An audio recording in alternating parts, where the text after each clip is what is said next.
Des sources proches des documents relatifs à la stratégie de défense nationale de Trump, actuellement rédigée par Elbridge Colby, affirment qu'elle va donner la priorité à la sécurité intérieure plutôt qu'à la menace chinoise. Selon ces sources, il s'agit d'un changement majeur. La stratégie de défense va revenir sur un mandat de plusieurs années visant à se préparer à une guerre avec la Chine. Il y a même eu un changement de nom au sein du département de la Défense. Je vais maintenant vous faire écouter ce que Pete Hegseth a dit à ce sujet.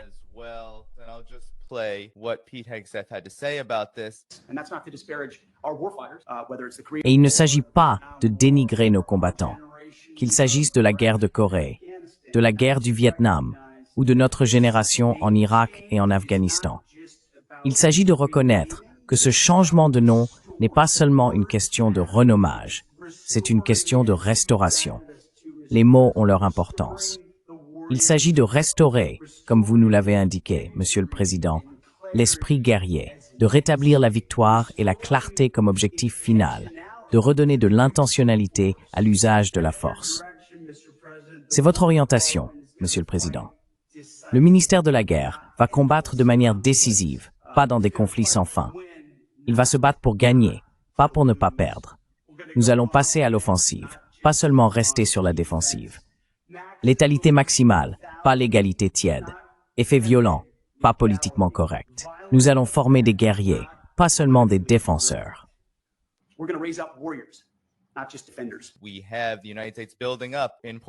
Les États-Unis renforcent leur présence à Porto Rico, dans les Caraïbes, après que l'administration Trump a tué 11 personnes sur un bateau prétendument dirigé par des cartels de la drogue venant du Venezuela, sans aucune preuve. Mais maintenant, nous voyons des avions F-35 atterrir. Il y a un important déploiement de la marine américaine et de l'armée de l'air américaine près du Venezuela. Désormais, l'administration Trump semble réorienter sa politique envers le Venezuela. Mais pouvez-vous relier tous ces éléments? En quoi sont-ils liés?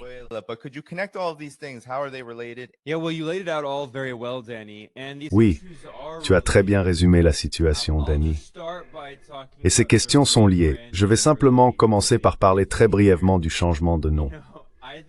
Tu sais, je pense que c'est en fait l'une des très rares bonnes choses que l'administration Trump ait faite, à savoir simplement retirer le masque de l'Empire américain. Ce qu'on appelle le département de la défense n'a jamais eu pour but la défense. Il s'est toujours agi de guerre. Il s'est toujours agi d'empire. Les États-Unis sont intervenus militairement autour de centaines de fois tout dans le monde.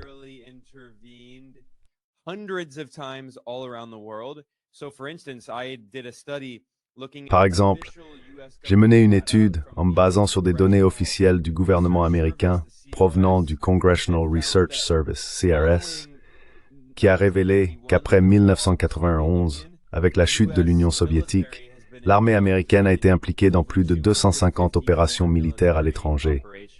Ce n'est donc pas de la défense. Cela a toujours été le département de la guerre, et c'était d'ailleurs son nom d'origine. Et c'est un nom plus honnête. Ainsi, comme l'a dit si fièrement Pete Hegseth, le secrétaire à la défense belliciste de l'administration Trump, il retire le masque de l'Empire américain, il lève le voile. Il a dit qu'au lieu du politiquement correct, ils veulent un effet violent. Ils le disent très clairement, ils veulent la guerre. Ils veulent une létalité maximale.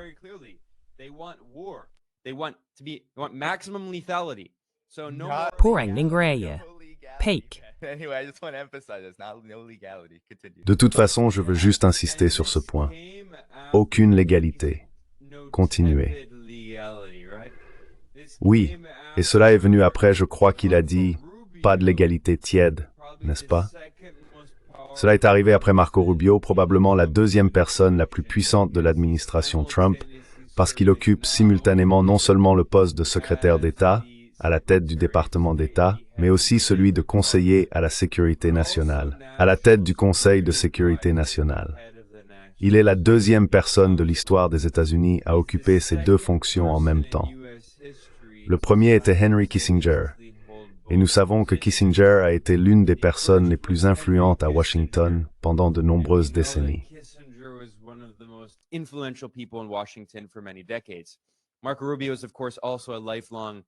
Marco Rubio est bien sûr également un va-t-en-guerre néoconservateur de longue date. Et Rubio a récemment prononcé un discours dans lequel il a déclaré « Nous ne nous soucions pas des Nations Unies. L'ONU n'a aucune importance. » Il a dit « Seul ce que nous disons compte. » Et en particulier, il affirmait « Nous nous moquons que l'ONU dise que le Venezuela n'est pas impliqué dans la production de drogue. » Il a expliqué que les tribunaux américains, le système judiciaire américain, un juge américain a statué et un jury américain, un grand jury, a affirmé que le Venezuela est impliqué dans le trafic de drogue. Par conséquent, c'est vrai, car selon le gouvernement américain, tout ce que disent les États-Unis est la vérité incontestable. Et ils ne se soucient pas du reste du monde. Ils ne se soucient pas du droit international. Je veux dire, c'est la définition d'un État voyou. À quoi ressemble un État voyou? Un État qui viole toutes les lois internationales, attaque d'autres pays, envahit d'autres pays, ne se soucie de personne d'autre dans la communauté internationale. Tout est basé sur ses propres politiques intérieures. C'est ce que font les États-Unis. Je veux dire, c'est absolument hors de contrôle. Ce n'est pas nouveau. Mais comme je le souligne toujours, ce que fait Trump, c'est qu'il accélère des tendances qui existent déjà depuis des années, voire des décennies. Mais lui, il appuie juste à fond sur l'accélérateur.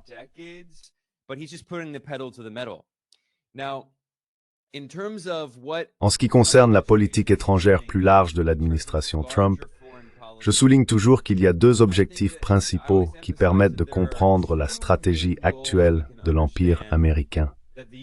Le premier, le plus important, est d'essayer de contenir la Chine. Nous sommes dans une nouvelle guerre froide. Cela est désormais largement reconnu à Washington. La Chine s'est développée économiquement à un rythme rapide. Elle a gravi les échelons de la chaîne de valeur mondiale.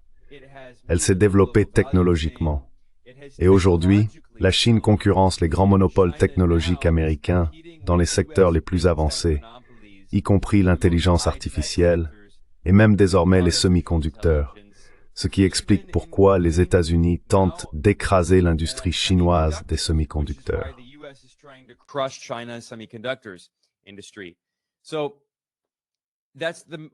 Donc c'est l'objectif principal, contenir la Chine.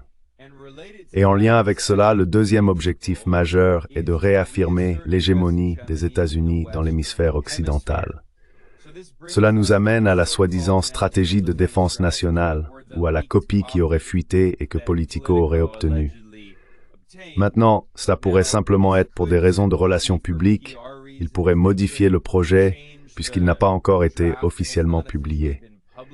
Mais ils affirment que la priorité est donnée à la Chine et à l'hémisphère occidental, pas seulement aux États-Unis. Si vous lisez l'article, il s'agit de l'hémisphère occidental. Il s'agit donc de réaffirmer la doctrine néocoloniale de Monroe, n'est-ce pas? Et ils disent que, soi-disant, c'est un revirement par rapport au mandat de se concentrer sur la Chine.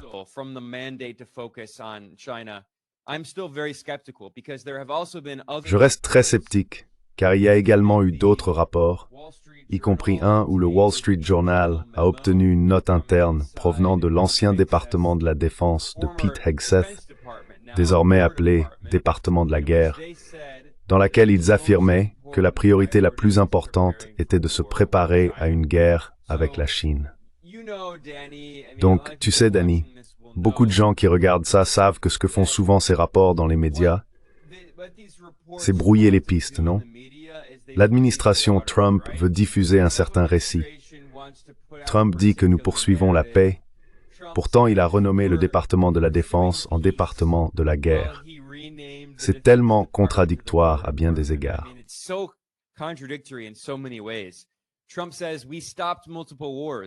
Trump affirme que nous avons évité plusieurs guerres.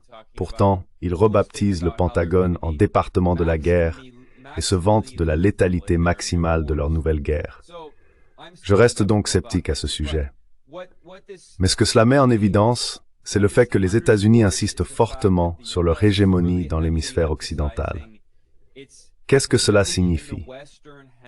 Cela veut dire que les États-Unis vont de plus en plus menacer d'autres pays d'Amérique latine. Ils vont notamment menacer le Mexique et le Venezuela, comme on le constate actuellement. Ils menacent aussi le Canada, et bien sûr, le Groenland fait partie de l'hémisphère occidental.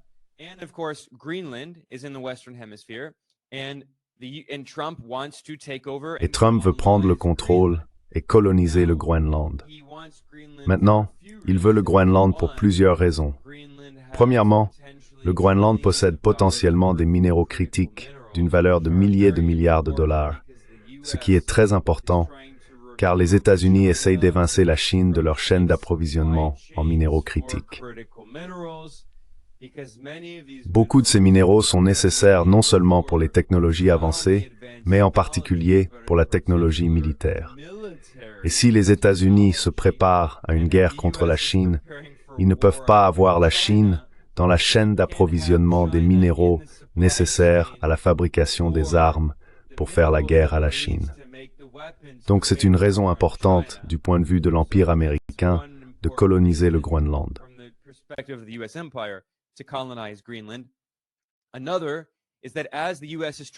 Une autre raison est que, alors que les États-Unis tentent d'affirmer leur contrôle sur l'hémisphère occidental, ils ne veulent pas que la Chine et la Russie accèdent à l'Arctique en passant au nord du Groenland. Avec l'accélération du changement climatique, surtout avec les politiques de Trump du type forêt, forêt, forêt, la fermeture des projets solaires et éoliens et l'incitation des compagnies pétrolières à forer.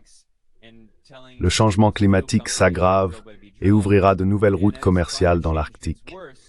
Les États-Unis craignent que la Chine et la Russie aient accès à ces routes commerciales et, en particulier, puissent passer au nord du Groenland. C'est pourquoi les États-Unis souhaitent installer encore plus de bases militaires au Groenland.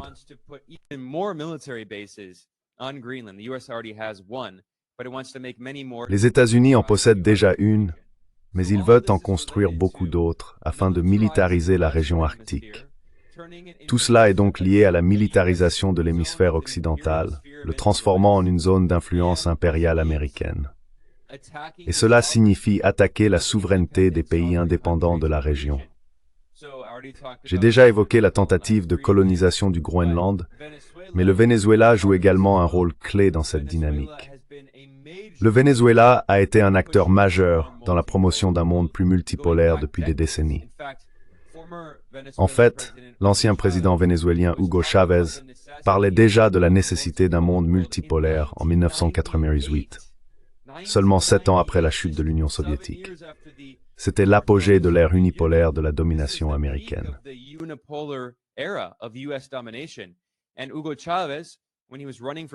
Et Hugo Chávez, lorsqu'il se présentait à l'élection présidentielle en 1998 au Venezuela, disait que nous vivons dans un monde unipolaire, mais que nous pouvons voir le monde multipolaire à l'horizon. Nous avons besoin d'un monde multipolaire afin que les pays du Sud global, qui constituent la majorité mondiale, puissent avoir une véritable voix sur la scène internationale, au lieu d'être traités comme des néocolonies par l'Empire américain. Ainsi, le Venezuela, à travers sa révolution, la révolution bolivarienne, initiée sous Chávez et poursuivie aujourd'hui par Nicolás Maduro, a toujours joué un rôle très important en collaborant avec la Chine, la Russie, mais aussi l'Iran, pour tenter de construire un monde plus multipolaire, en soutenant d'autres mouvements anticoloniaux et révolutionnaires dans le Sud global, comme c'est le cas actuellement au Burkina Faso. Il entretient également de bonnes relations avec le Vietnam.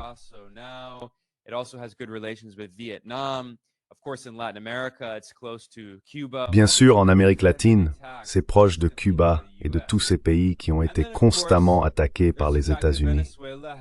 Et puis, il y a évidemment le fait que le Venezuela possède les plus grandes réserves de pétrole au monde, et les États-Unis veulent vraiment y avoir accès. En fait, l'ancien conseiller à la sécurité nationale de Donald Trump lors de son premier mandat, le néoconservateur belliciste John Bolton, a vendu la mèche. Dans une interview sur Fox News, au tout début de la tentative de coup d'État que Trump a lancée pendant son premier mandat en 2019 avec Juan Guaidó, on pourra en reparler de cette absurdité, où les États-Unis ont essayé d'imposer une marionnette comme faux président du Venezuela, alors même qu'il n'avait jamais participé à une élection présidentielle.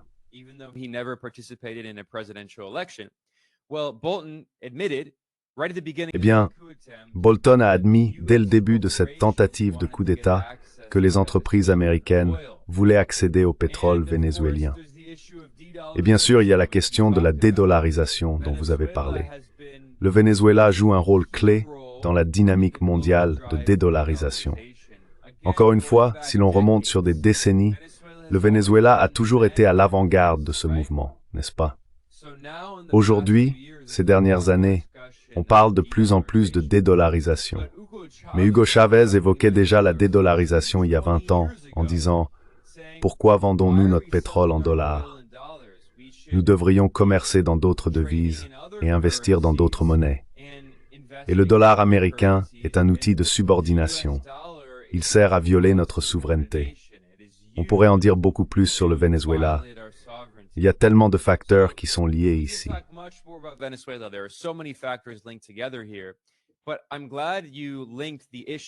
Mais je suis content que vous ayez lié la question du Venezuela à la nouvelle guerre froide contre la Chine et à la stratégie impériale globale des États-Unis, car elles sont liées. Encore une fois, les deux principales priorités sont affaiblir la Chine. Idéalement, les États-Unis aimeraient contenir et déstabiliser la Chine, mais il est évident que cela ne semble pas très réaliste. Mais affaiblir la Chine reste la priorité numéro 1. Et la deuxième est de réaffirmer l'hégémonie des États-Unis sur l'ensemble de l'hémisphère occidental, ce qui signifie dire aux pays de la région qu'ils ne peuvent pas avoir de relations avec la Chine, la Russie et l'Iran, ce que le gouvernement américain répète, y compris sous les démocrates, sous Joe Biden. Mais sous Trump, encore une fois, il a accéléré ce processus. Et le message est très explicitement impérialiste. C'est aussi ce que l'on constate avec le renommage du Pentagone en ministère de la guerre. Il lève le voile sur l'Empire américain et expose le point brutal de l'Empire américain.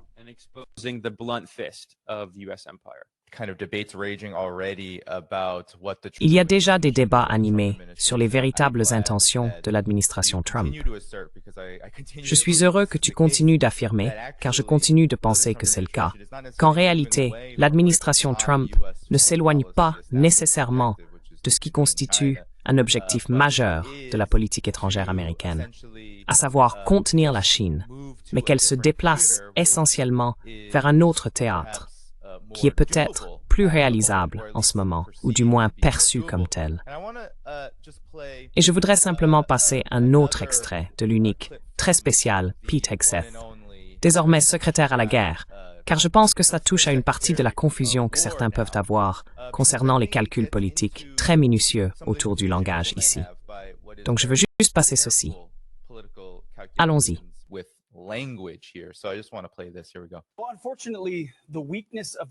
Eh bien, malheureusement, la faiblesse de l'administration précédente a rapproché la Russie et la Chine. C'était une évolution terrible, un manque de leadership américain et un manque de force américaine. Et vous l'avez vu partout dans le monde, et cela s'est manifesté dans ce que nous avons vu à la télévision hier soir. Mais c'est pour cela que le président Trump nous a chargés, au département de la Défense, d'être prêts, de reconstruire notre armée de manière historique, de restaurer l'esprit guerrier et de rétablir la dissuasion, non pas parce que nous recherchons le conflit. Nous ne le faisons pas, et nous l'avons clairement dit à la Chine, à la Russie ou à d'autres. Mais parce qu'en étant préparés, on l'empêche.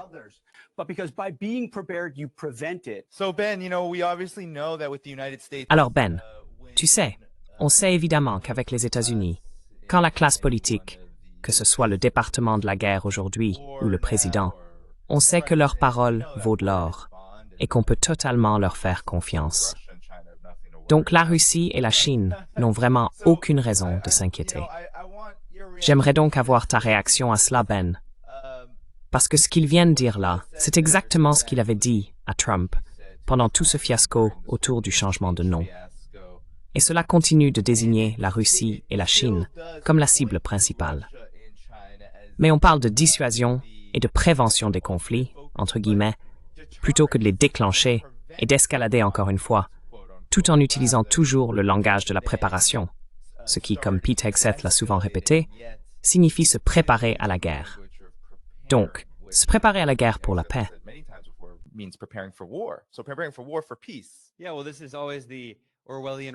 Oui, eh bien, c'est toujours la rhétorique orwellienne de l'Empire américain. Ils doivent faire la guerre pour promouvoir la paix. En fait, Pete Hegseth répète constamment le slogan de son ancien peloton lorsqu'il était dans l'armée américaine, à savoir, pour préparer la paix, il faut se préparer à la guerre. Quelque chose dans ce genre. Encore une fois, c'est juste, la guerre, c'est la paix, c'est la guerre. Et vous savez, Hegseth est un type très drôle, parce qu'il est vraiment un peu acteur. Vous voyez, comme Zelensky est un acteur. Alors, qui est Pete Hegseth? D'où vient-il? Oui, il a été dans l'armée américaine, mais il n'était pas un officier militaire important. Il est animateur sur Fox News. Donc il a été dans l'armée pendant quelques années, puis il est allé à Harvard, d'ailleurs.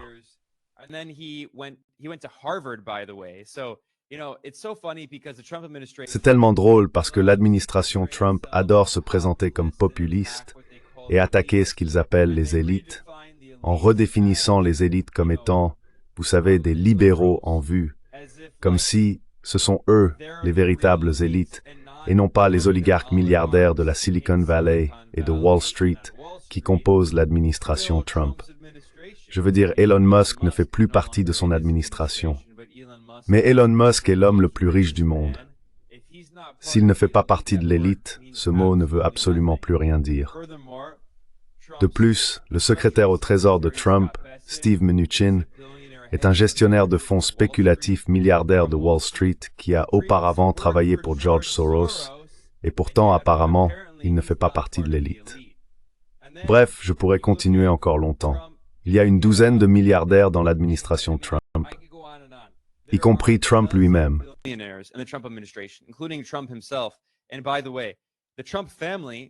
Et d'ailleurs, la famille Trump vient tout juste de gagner 5 milliards de dollars, selon le Wall Street Journal, en lançant une nouvelle arnaque crypto.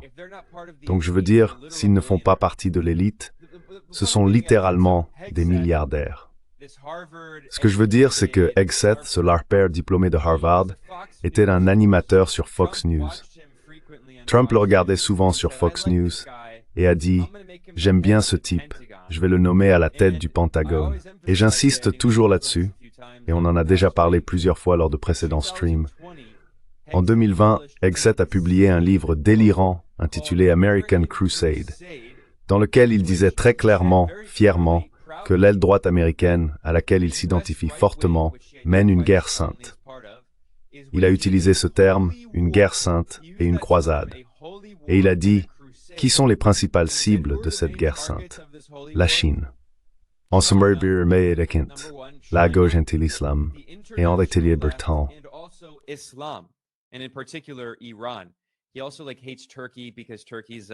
Il déteste aussi la Turquie parce que c'est un pays à majorité musulmane. Bref, c'est un membre de l'OTAN, peu importe. Donc c'est cet homme qui dirige maintenant le département de la guerre. Et dans ce livre, American Crusade, il a dit très clairement qu'il voulait renverser le gouvernement chinois. Il a aussi affirmé que la Chine lécherait ses blessures pendant des centaines d'années. Il veut donc un nouveau siècle d'humiliation pour la Chine. Je veux dire, si vous êtes à Pékin, ils ont des analystes et des chercheurs très intelligents qui, j'en suis sûr, ont lu le livre de Pete Hegseth et connaissent ses opinions sur la Chine. Donc d'accord, peut-être qu'ils publient une stratégie de défense, une stratégie nationale de défense qui dit « Nous ne voulons pas la guerre ».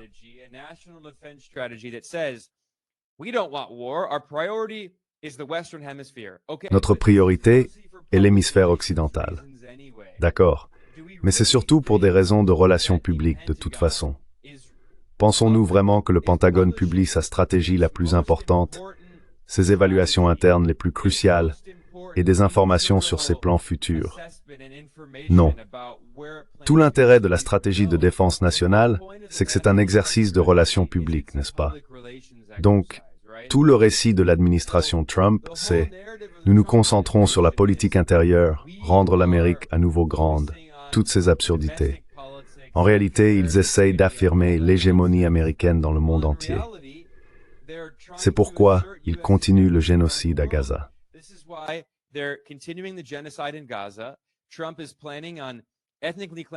Trump prévoit de nettoyer ethniquement tous les Palestiniens de Gaza pour y construire de l'immobilier de luxe. Ils ont désormais un plan officiel de nettoyage ethnique qui a fuité. Quel rapport cela a-t-il avec Make America Great Again? Quel rapport avec la stratégie de défense nationale qui affirme qu'ils vont se concentrer uniquement sur l'hémisphère occidental? Évidemment, aucun, car en réalité, il s'agit de l'Empire américain qui reste toujours la priorité. Et cela montre aussi que même si l'on pouvait croire Trump, et personne ne peut croire Trump, pas même ses propres partisans, regardez toutes les affaires Epstein. C'est un menteur invétéré.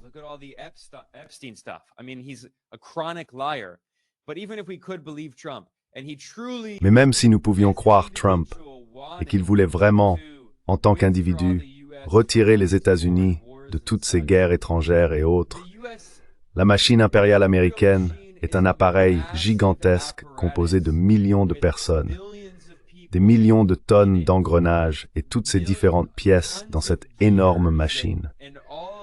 Le président des États-Unis est puissant, mais il ne peut pas entièrement changer la direction de cet empire. Regardez le premier mandat de Trump. Tout ce qu'il a fait, c'est mener plus de guerres. Il a lancé la guerre contre l'Iran, que Trump a poursuivi. Maintenant, lors de son second mandat, je veux dire, on pourrait continuer encore et encore. Donc tout cela n'est que de la communication. Ces fuites dans Politico provenant de sources anonymes au sein de l'administration Trump font toute partie de ce récit ridicule. Pendant ce temps, alors que nous parlons, ils menacent de bombarder ou même d'envahir le Venezuela. Quel rapport avec rendre l'Amérique grande à nouveau? Évidemment aucun.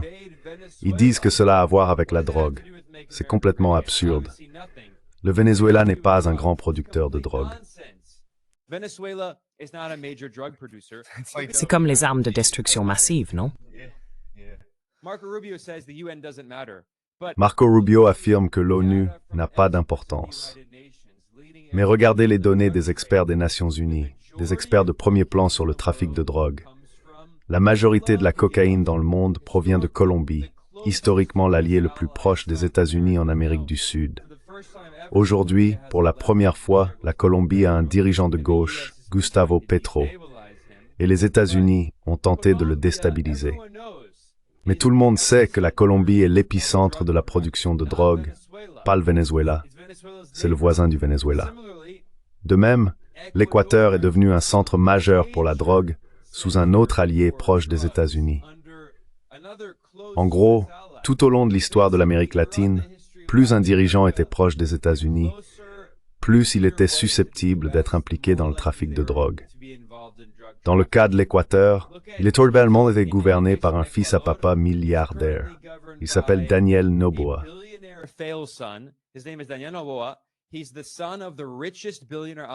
C'est le fils du milliardaire oligarque le plus riche du pays. Et tout le monde sait, cela a été largement rapporté, que le père de Noboa, le père du président, est étroitement lié à la mafia albanaise. Et il possède personnellement des ports privatisés en Équateur qu'il utilise pour mettre de la cocaïne dans des caisses de bananes.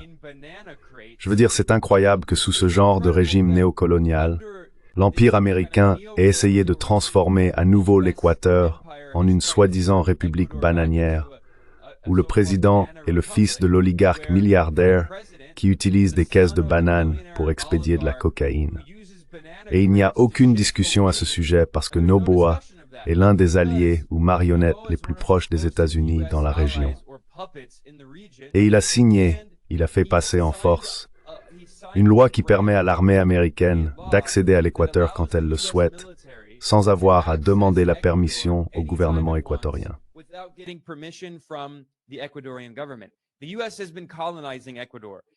Les États-Unis ont colonisé l'Équateur. Et c'est exactement ce que l'Empire américain veut faire avec le Venezuela. C'est aussi ce qu'il veut faire avec tous les autres pays de la région. Les transformer en vassaux dirigés par ces oligarques de droite, ces milliardaires qui servent les intérêts des entreprises américaines. L'Équateur est malheureusement l'exemple parfait de ce que les États-Unis envisagent pour la région. D'ailleurs, j'ai mentionné ce milliardaire, Daniel Noboa. C'est un citoyen américain. Vous savez où il est né? Il est né en Floride.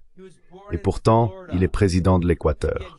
C'est littéralement un Américain qui dirige l'Équateur au nom des entreprises américaines et de son père milliardaire.